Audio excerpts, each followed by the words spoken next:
Hello friends, कैसे हैं आप सब लोग। वेलकम बैक टू विद्यार्थी। मैं हूं आकांक्षा, आपकी साइंस टीचर। और देखते देखते क्लास 7 के चैप्टर नंबर 7 का हम कर रहे हैं अब पार्ट 2। पार्ट 1 हम ऑलरेडी कर चुके हैं। अगर आपने अभी तक पार्ट 1 नहीं देखा है तो फटाफट से पार्ट 1 जाइए, देखकर आइए। फिर हम स्टार्ट करेंगे यहाँ पर पार्ट 2।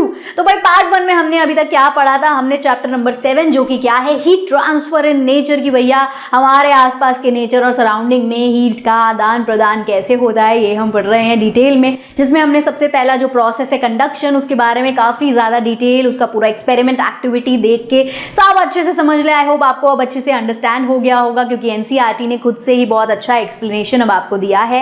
अब आगे हम करने वाले हैं इसमें नेक्स्ट वाला जो प्रोसेस है, यानी कि कन्वेक्शन। जो भाई कंडक्शन किसमें लगता है, भाई सॉलिड्स में जो है हीट का ट्रांसफर होता है थ्रू कंडक्शन। बिल्कुल सही।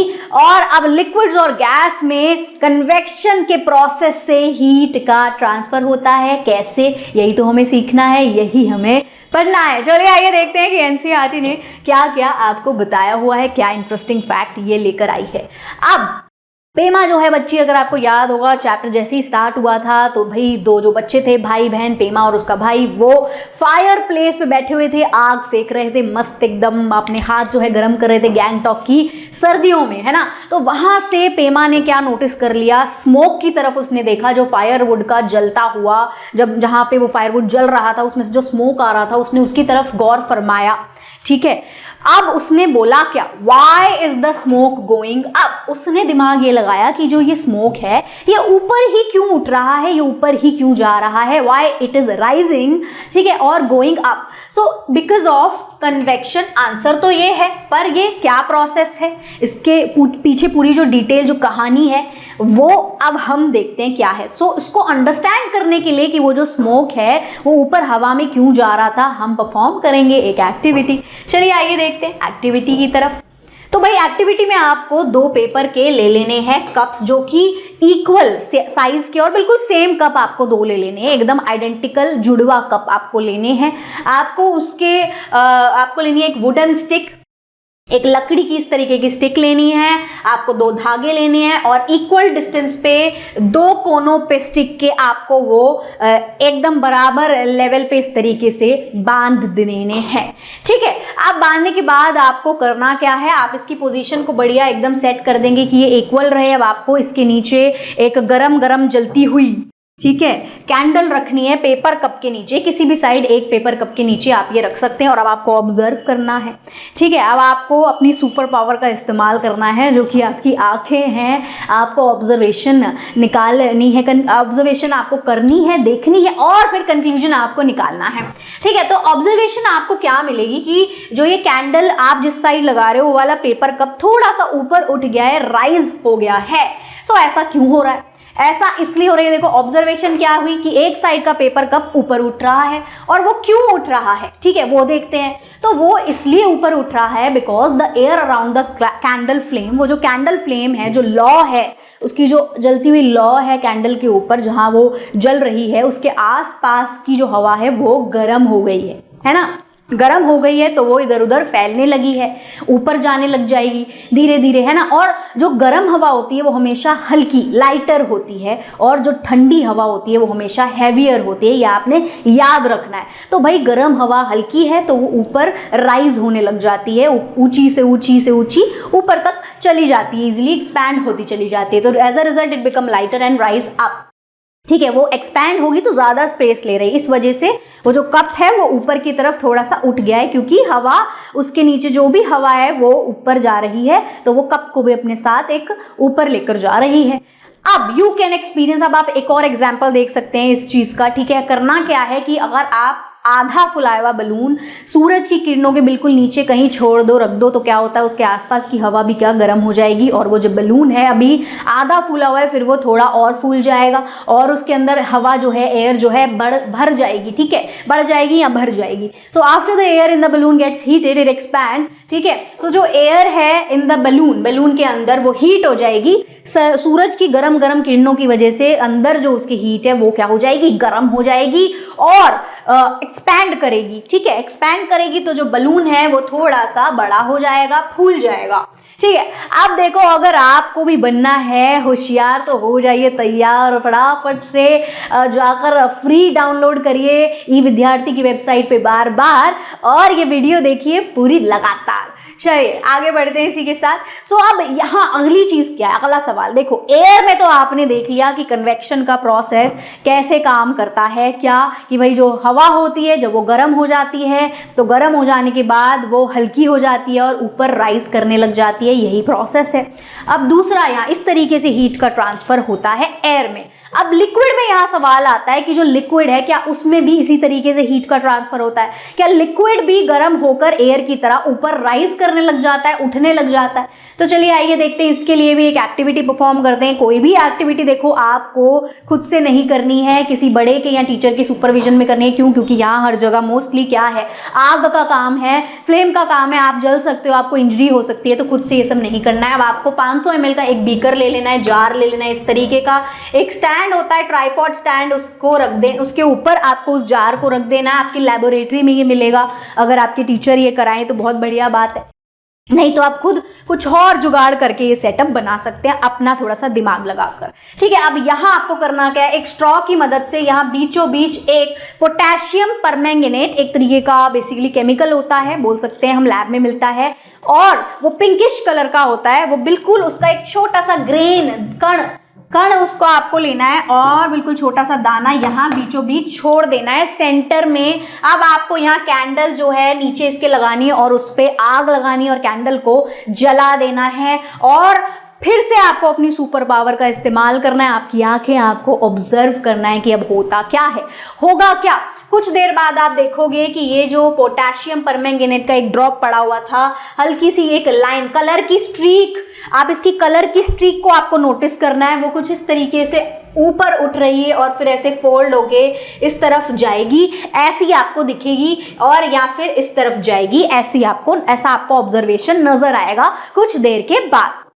तो ऐसा क्यों हो रहा है, इसका मतलब ये है, पॉइंट या लॉजिक इसमें वही वाला सेम है, अगर आप समझ गए हो तो, क्या कि जब यहाँ बीचों बीच जो है आग लग रही है, यहाँ सबसे ज़्यादा बॉटम में पानी गर्म हो गया है और गर्म होने की वजह से ये लाइटर हो गया और ये राइज अप कर रहा है, ऊपर जा रहा है। तो जैसे ये वाला पानी गर्म वाला ऊपर जा रहा है, कंपैरेटिवली अभी जो साइड्स में, बीकर के साइड्स में जो पानी है वो क्या है, वो कंपैरेटिवली अभी ठंडा है, कूलर है। ठीक है, जो यहाँ पर पानी है ये अभी ठंडा है और ये बॉटम में जो पानी है ये क्या है, ये गर्म है। तो इसीलिए ये क्या होगा, क्या ये जो कूलर वाला पानी है ये इस तरफ आएगा, इस तरफ नीचे की तरफ आएगा।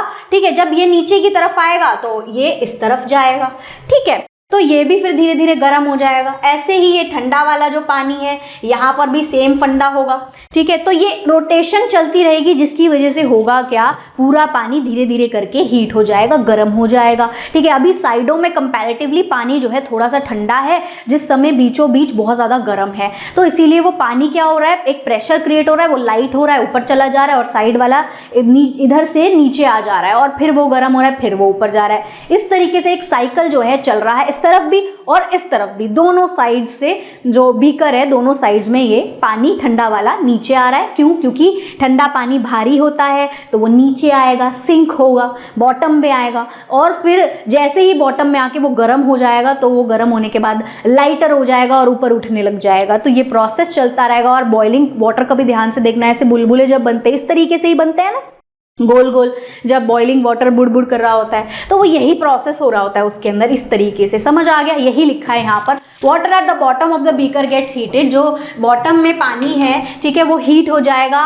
एंड बिकम हॉट हो जाएगा वो, और एक्सपैंड करेगा और हल्का हो जाएगा, राइज करेगा। फिर जो साइड्स में पानी है बीकर के, वो कंपैरेटिवली क्या होगा, कूलर होगा, ठंडा होगा, हैवी होगा, और नीचे की तरफ आने लग जाएगा, और फिर उसके बाद वापस से गर्म होके ऊपर उठने लग जाएगा, और ये साइकिल चलता रहेगा, और इससे पूरा पानी धीरे धीरे गर्म हो जाएगा और मोस्टली सारा पानी इस तरीके से ऊपर बार बार जाता रहेगा। सो ये जो साइकिल है, cycle of rising hot water and sinking, ये साइकिल चलती रहती है कि जो हॉट वाटर है, ठीक है, वो राइज करेगा और जो ठंडा पानी है वो नीचे आकर सिंक करेगा, डूबेगा, कंटिन्यू होती रहती है until all water is heated, जब तक कि पूरा पानी इक्वली गर्म नहीं हो जाता तब तक ये साइकिल चलता रहेगा। Through the movement of water particle. A process, तो ये किस वजह से हो रही है? हीट ट्रांसफर, मूवमेंट हो रही है ना यहाँ पर वाटर पार्टिकल्स की, तभी तो हीट ट्रांसफर हो रही है। तो यहाँ पर पार्टिकल का मूवमेंट इन्वॉल्व है, जबकि कंडक्शन में पार्टिकल का मूवमेंट नहीं होता, लेकिन कन्वेक्शन में पार्टिकल का मूवमेंट होता है। पार्टिकल मूव करते हैं और अपने आसपास की, मतलब पूरा जो सारे पार्टिकल्स हैं वो सब एक करके जो है मूव करने से गर्म होते चले जाते हैं, और इसी प्रोसेस को कन्वेक्शन बोलते हैं, which causes the coloured streak, जिसकी वजह से ये जो कलर की पोटेशियम परमैंगनेट कलर की जो स्ट्रीक थी वो उसकी मूवमेंट हो रही है बीकर में, ठीक है, क्योंकि वो पानी के साथ मूव कर रही है। 10 वी कैन कंक्लूड, इससे हमें क्या कंक्लूजन मिलता है कि जो पानी और जो हवा है वो हीट अप होती है by the process of convection. So here heat transfer takes place by actual movement. यहाँ पर हीट का ट्रांसफर कैसे होता है, ठीक है, टेक्स प्लेस कैसे होता है? एक्चुअल मूवमेंट ऑफ पार्टिकल से। मूवमेंट जो होता है पार्टिकल का यहाँ पर होता है लिक्विड और गैस दोनों में, एक जगह से दूसरी जगह पर पार्टिकल जाता है, मूव करता है, हीट होके ऊपर जाता है और फिर ठंडा वाला आता है। इसी तरीके से हवा में, इसी तरीके से पानी में ये चीज जो है काम करती है। इसी के साथ अब हम एक नेचुरल फेनोमेना जो है हमारे इस अर्थ पे वो पढ़ेंगे, वो भी इसी चीज पर काम करता है, यानी कन्वेक्शन के प्रोसेस को वो फॉलो करता है, यानी यही प्रिंसिपल उस पे लगता है, यही फंडा जो है लगता है इसके ऊपर, और उसको कहते हैं लैंड ब्रीज और सी ब्रीज। चलिए आइए पढ़ते हैं, देखते हैं। तो वही पाल्डन ने शेयर किया अपना एक्सपीरियंस कि वो जब बीच गया था केरला के ड्यूरिंग विंटर वेकेशन, तो डे के टाइम जो सैंड या सॉइल थी बीच के पास जो थी वो थोड़ी गर्म थी, देन द वाटर कंपैरेटिवली, जो पानी था सी के अंदर वो थोड़ा ठंडा था, और जो उसके आसपास सॉइल या सैंड थी वो थोड़ी सी उससे गर्म थी डे के टाइम पे। However, at night, जबकि उसने बोला कि जब रात हो गई तो जो सैंड और सॉइल जो थी वो थोड़ी सी कूल थी कंपैरेटिवली पानी से, अभी उल्टा हो गया है। तो पेमा रिप्लाई करती है हाँ, क्यों? क्योंकि वो पेमा कहती है कि डिफरेंट ऑब्जेक्ट जो हैं different gate heated and cool different, मतलब डिफरेंट ऑब्जेक्ट डिफरेंट टाइम पे बोल सकते हैं बेसिकली हम। हर ऑब्जेक्ट का अपना अपना टाइम होता है, कोई ऑब्जेक्ट जो है जल्दी गर्म हो जाता है, कोई ऑब्जेक्ट जल्दी ठंडा हो जाता है। तो हर ऑब्जेक्ट का जो ये वाला टाइम करता है, ये चेंज है, डिफरेंट होता है, ये वेरी करता है। तो चलिए आइए ये देखते हैं हम कि क्या चीज जो है पहले ठंडी होती है या क्या चीज जो है पहले गर्म होती है, इसको समझ लेते हैं यहाँ पर। अब एक्टिविटी के थ्रू हम ये जानेंगे हमेशा की तरह, ताकि हमें आसानी हो, ताकि हमें अच्छे से समझ आ रहे, इसीलिए ये एक्टिविटी परफॉर्म की जाती है, इससे आपको बहुत अच्छे से क्लियर होगा अगर आप ध्यान से सुन रहे हो तो। फिर से क्वेश्चन वही है कि आपको खुद से ये एक्टिविटी नहीं करनी है, किसी बड़े या फिर किसी टीचर के गाइडेंस में या सुपरविजन में आपको ये करनी है परफॉर्म। आपको 2 एक जैसे दिखने वाले बॉल्स ले लेने हैं, जैसे कि आपको यहाँ पर फिगर में नजर आ रहे हैं। एक में आपको सॉइल डालनी है, एक में आपको पानी डालना है, ठीक है। फिल 1 बाउल हाफ वे, आधा बोल आपको कितना किस चीज से भरना है? सॉइल से भरना है, और दूसरा वाला जो बोल है वो आधा आपको बराबर का पानी से भरना है। दोनों में बराबर बराबर आपको चीजें डालनी है, एक में सॉइल एक में पानी, ठीक है। स्टैंड आप इसमें लगा सकते हो। स्टैंड क्यों लगाना है आपको? क्योंकि आपको इसके अंदर एक थर्मामीटर डिप करना है। ये देखो स्टैंड लगाना है, साइड में एक थर्मामीटर इसके अंदर डिप करना है, दोनों में थर्मामीटर डिप करना है। थर्मामीटर हम क्यों डिप कर रहे हैं? टेम्परेचर को मेजर करने के लिए। टेम्परेचर क्यों मेजर कर रहे हैं? इसी से तो हमें पता चलेगा कि क्या चीज पहले गर्म हो रही है या ठंडी हो रही है, क्या चीज पहले, मतलब बेसिकली ये हमें जानना है, ठीक है। अभी यहाँ पर तो खुले में रखा हुआ है सूरज की किरणों के नीचे, तो हम देखेंगे कि पहले क्या चीज जल्दी गर्म होगी, ठीक है। जब हम इसको घर के अंदर ले जाके रख देंगे तो मतलब क्या कहते हैं छाया में, तब हम देखेंगे कि क्या चीज पहले ठंडी हो रही है। ये पता लगाने के लिए हमें थर्मामीटर का इस्तेमाल करना है। सो फिक्स द लेबोरेटरी, और कौन सा वाला? लेबोरेटरी वाला थर्मामीटर आपको इसमें फिक्स करना है बोल के अंदर। मेक श्योर जो बल्ब होंगे थर्मामीटर के वो इमर्स्ड होने चाहिए, डूबे होने चाहिए सॉइल और वाटर में, लेकिन जो बॉटम है कटोरी का वो टच नहीं होना चाहिए। क्यों? क्योंकि थर्मामीटर की प्लेसिंग ऐसे ही की जाती है, जो ऑलरेडी आपने शायद 6th क्लास में पढ़ लिया होगा। चलिए इसके बाद यहाँ पर क्या है? प्लेस द सेटअप, और बिल्कुल बीचों बीच आपको ये थर्मामीटर लगाना होता है। साइड्स उसकी टच नहीं होनी चाहिए, बोल की थर्मामीटर से कुछ भी टच नहीं होना चाहिए, सिर्फ जो चीज है, जो लिक्विड या जो सॉइल है वो टच होनी चाहिए। So place the setup in sunlight, ये सेटअप आपको सनलाइट में जो है लगाना है और मेजर करना है टेम्परेचर को। टेम्परेचर किस चीज का? सॉइल का। हर 5 मिनट में पानी का और सॉइल का दोनों का आपको टेम्परेचर मेजर करना और डेटा को रिकॉर्ड करना है। इस तरीके से आपको टेबल बना लेनी है, यहाँ टाइम है, यहाँ टेम्परेचर है सॉइल का, यहाँ टेम्परेचर है वाटर वाटर का डिग्री सेल्सियस में आप मेजर कर सकते हैं, या आपकी मर्जी है। तो भाई अब जब 0 मिनट, जब अभी जब जिस समय रखा ही है आपने वो, तब यहाँ पर जो है टेम्परेचर सॉइल का था 25 डिग्री सेल्सियस और पानी का भी 25 डिग्री, मतलब हमने इक्वल टेम्परेचर पे दोनों ही चीज़ों को रखा है। अब चलिए इक्वल पे नहीं रखेंगे तो पता कैसे चलेगा कि भाई कौन सा पहले बढ़ रहा है या कौन सा जल्दी ज़्यादा बढ़ रहा है, ठीक है। अगर पहले से ही अलग अलग टेम्परेचर पे ले लोगे तो पता चलेगा ही नहीं, ऑब्जर्वेशन जो है गड़बड़ हो जाएगी, गलत हो जाएगी, बेकार हो जाएगा एक्सपेरिमेंट, कोई फायदा नहीं है करने का। तो 5 मिनट बाद जो है सॉइल का टेम्परेचर हो जाता है 35 डिग्री सेल्सियस और पानी का हो जाता है 30 डिग्री, ठीक है। अब 10 मिनट बाद यहाँ पर देखो सॉइल का 45 हो रहा है, 15 मिनट बाद 52, फिर 58, 20 मिनट बाद सॉइल का टेम्परेचर हो गया है 52 डिग्री सेल्सियस, यानी देखो कितनी जल्दी ये गर्म हो गया, है ना। अब इसी और पानी का टेम्परेचर देखो, यहाँ पर पानी जो 20 मिनट बाद 37 तक ही आ पाया है 25 से, यानी कि ये स्लोली गर्म हो रहा है। तो यानी जल्दी गर्म क्या हो रहा है, इससे पता चला है हमें, साफ साफ हम इससे देख सकते हैं जल्दी गर्म हो रही है सॉइल। पानी को गर्म होने में जो है डे टाइम में सनलाइट में टाइम लगता है, इस वजह से डे टाइम में होता क्या है कि लैंड गर्म होती है और पानी थोड़ा सा ठंडा होता है comparatively. So study the rise in temperature of soil and water. Did the temperature rise by the same? क्या टेम्परेचर सेम अमाउंट में राइज कर रहा है सॉइल और वाटर में एट द सेम टाइम? नहीं, ऐसा नहीं है। दोनों जगह में, दोनों ही चीज़ों में जो टेम्परेचर है वो अलग अलग राइज कर रहा है, मतलब अलग अलग दिखा रहा है, अलग अलग शो कर रहा है सेम ही टाइम में। If not which one got heated fast, ठीक है। तो दोनों में से हीटेड फास्ट कौन हो रहा है? सॉइल हो रही है जल्दी हीट, ठीक है। How much was the rise in temperature of the soil and water in 20 minute? तो वो मैंने यहाँ पे लिख दिया, आप खुद से ऑब्जर्व करके, आपके ऑब्जर्वेशन कुछ और हो तो आप लिख सकते हैं। सॉइल की 58 डिग्री और पानी की 37 डिग्री सेल्सियस निकला है मेरे हिसाब से। बाकी आप ये एक्सपेरिमेंट खुद भी कर सकते हैं और आपका टेम्परेचर कुछ और भी हो सकता है। After 20 minutes you will find that temperature of the 20 minute के बाद आपको क्या पता चला कि जो टेम्परेचर है सॉइल का वो जल्दी बढ़ रहा है कंपैरेटिवली पानी से। तो इससे हमें क्या पता चल रहा है कि जो सॉइल है वो जल्दी हीट अप हो जाती है कंपैरेटिवली वाटर से, ठीक है। अब does the soil also cool faster than the water? तो वो हम कंक्लूड कर ही चुके हैं। आफ्टर लेटिंग, यहाँ पर क्या है, कूल का पूछ रहे हैं, ठीक है। अभी गर्म जो है सॉइल जो जल्दी हो जाती है, लेकिन क्या सॉइल जल्दी ठंडी भी हो जाती है, ये देखते हैं। So after letting soil and water gate heated, जब वो हीट हो जाएंगे तो आपने पूरा सेटअप लेकर जाना है अपने घर के अंदर, इंडोर में लगा देना है और उसको ठंडा होने के लिए छोड़ देना है, फिर से ऑब्जर्व करना है और फिर से 20 मिनट बाद आप क्या देखेंगे, 20 मिनट बाद आप डिफरेंस देखेंगे। So you will observe that the soil cools faster. अब आपको फिर से ये पता चलेगा कि भैया अंदर जाने के बाद भी सॉइल जल्दी ठंडी हो रही है और पानी को थोड़ा सा टाइम लग रहा है। Just as it gets heated faster, जैसे सॉइल जल्दी गर्म होती है ऐसे ही सॉइल जल्दी ठंडी भी हो जाती है, ठीक है। सो ये हमें इससे पता चला।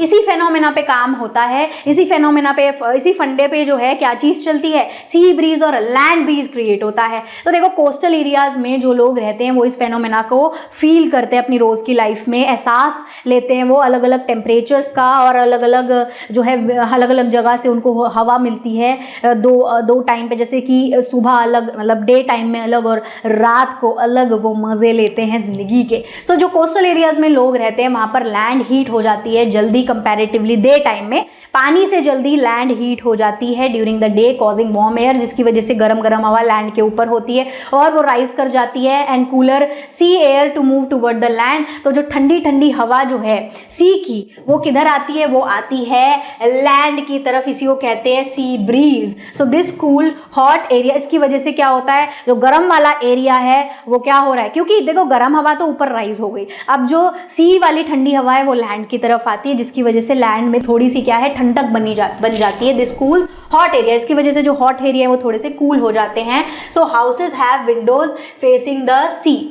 तो जो हाउसेस होते हैं उनके पास क्या होती है, विंडोज होती हैं जिनका फेस सी की तरफ होता है। तो ये जो है इस वजह से उनके घर जो है ठंडे रहते हैं थोड़े बहुत, ठीक है, क्योंकि ये सी ब्रीज चल रहा होता है। अब रात में ही ये चीज़ क्या होती है, बिल्कुल ये फेनोमेना उल्टा हो जाता है, ठीक है। कैसे, अब लैंड यहाँ पर क्या है, ठंडी हो रही है जल्दी ही, ठीक है, लैंड जल्दी ठंडी हो गई, then the sea water comparatively अब थोड़ा सा गर्म रह गया है। कॉजिंग वार्मर सी, जिसकी वजह से सी के ऊपर जो एयर है वो थोड़ी सी वार्म हो गई है और वो ऊपर राइज करेगी, और cooler land air to move towards, अब जो ठंडी वाली लैंड एयर है वो मूव करेगी टुवर्ड्स द सी, सी की तरफ मूव करेगी और क्रिएट करेगी एक land breeze. 10 coastal areas experience reversing wind direction. तो जो कोस्टल एरियाज वाली जगहें होती हैं जहाँ पर ये सी कोस्ट होते हैं, केरला वगैरह जैसी जगह जो होती हैं, ठीक है, वो एक्सपीरियंस करती हैं ये रिवर्स वाला wind direction between day and night. ठीक है, सुबह जो है विंड की डायरेक्शन अलग चल रही होती है और रात को विंड की डायरेक्शन बिल्कुल ऑपोजिट चल रही होती है। तो कोस्टल एरियाज में रहने वाले लोग ये फेनोमेना